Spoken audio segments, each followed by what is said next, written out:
दोपहर के 3 बजने वाले हैं। स्वागत है आप सभी का बड़ी खबर में। आपके साथ मैं हूं प्रीति बिष्ट और इस वक्त एक बड़ी खबर है, दुखद खबर है जो मुंबई से आ रही है। ऋषि कपूर के भाई राजीव कपूर का निधन हो गया है। तो 58 साल की उम्र में उनका निधन हुआ है। रिपोर्ट के मुताबिक हार्ट अटैक की वजह से उनका निधन हुआ। तो राजीव कपूर को चैंबूर स्थित घर में दिल का दौरा पड़ा। उसके बाद उन्हें रणबीर कपूर समेत बाकी परिवार के सदस्य अस्पताल लेकर गए, लेकिन डॉक्टरों ने मृत घोषित कर दिया। तो फिल्म में भी आपने देखा ने राम तेरी गंगा मैली जो इनकी सुपरहिट फिल्म रही थी। तो फिलहाल एक और दुखद खबर फिल्म जगत से आ रही है। 58 साल के राजीव कपूर जिनका दौरा पड़ने से निधन हो गया है। तो जब उनको दिल का दौरा पड़ा तो रणबीर कपूर और उनके जो भी परिवार के सदस्य थे वो चैंबूर स्थित घर में जब उनको दौरा आया तो अस्पताल तुरंत लेकर गए, लेकिन डॉक्टरों ने उनको मृत घोषित कर दिया। तो फिल्म इंडस्ट्री के लिए लगातार जो बुरा दौर है, जो नुकसान की खबरें हैं वो आ रही हैं। ऐसे में एक और नाम, एक और कलाकार जो इस दुनिया को छोड़कर चला गया है, तो राजीव कपूर जिनका निधन हो गया है।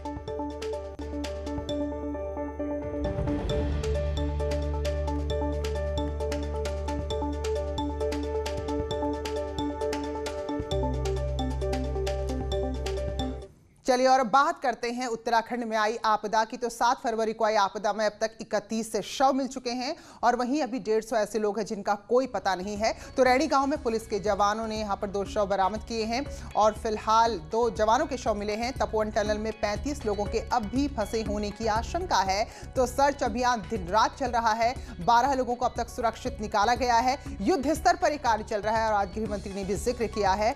तो जैसे जैसे समय बीत रहा है और ज्यादा जो लोग टनल में फंसे हुए हैं, सुरंग में फंसे हुए हैं, उनके लिए मुश्किलें बढ़ती जा रही है। तो जो ये हिम प्रलय कहें, इसे जल प्रलय कहें, जो आया था उसके बाद से लगातार रेस्क्यू ऑपरेशन चल रहा है और 31 शव अब तक मिले हैं।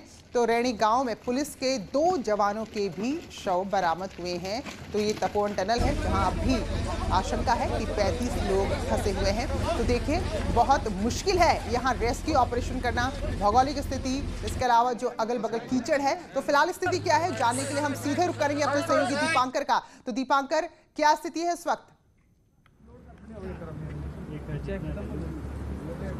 प्रीति, बिल्कुल जो बात आपने कही कि सबसे बड़ी मुश्किल यहाँ पर मलबा बना हुआ है और ये मलबा ही सबसे बड़ी मुश्किल है, क्योंकि अभी हमारी जो एडीजी आईटीबीपी है मनोज रावत, उनसे बातचीत हुई तो उनका कहना है कि जैसे जैसे मलबे को अंदर से हटाया जा रहा है टनल से, वैसे वैसे फिर मलबा आगे आता है और इसी मलबे ने सबसे बड़ी मुश्किल यहाँ पर खड़ी की हुई है। आप अगर यहाँ से इन तस्वीरों में देखें तो जहां तक नजर जाएगी आपके हाइड्रो प्रोजेक्ट जहां टूटा है वहां से लेकर पूरी नदी का जो एरिया है इसको देख लीजिए और ये जो टनल को पूरा रास्ता जा रहा है और जहां पर सामने ये लोग खड़े हैं, ये टनल यहां से टर्न लेते ही टनल शुरू होती है। तो हर तरफ सिर्फ कीचड़ है प्रीति।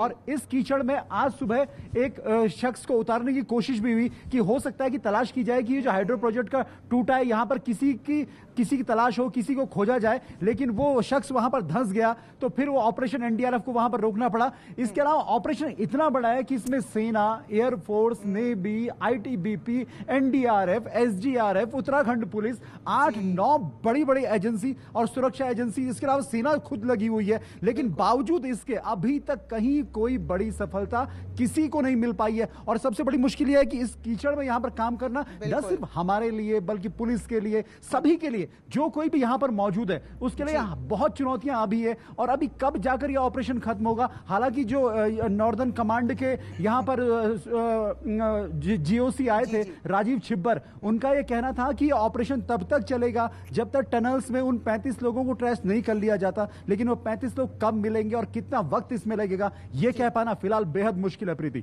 बिल्कुल। और दीपांकर, क्योंकि लगभग शायद जो जानकारी अगर सही नहीं है तो करेक्ट करेगा, 40 मीटर शायद और बची है टनल, तो उस एरिया तक पहुंचने के लिए, क्योंकि लगभग 150 मीटर का एरिया क्लीन कर दिया गया है, तो अंदर जाना, मलबे को लेकर फिर बाहर आना, तो बहुत ज्यादा मशीनरी यहाँ पर काम नहीं कर रही होंगी जहां तक हमें लग रहा है। तो जो ह्यूमन रिसोर्स है वही काम कर रहा है यहाँ पर।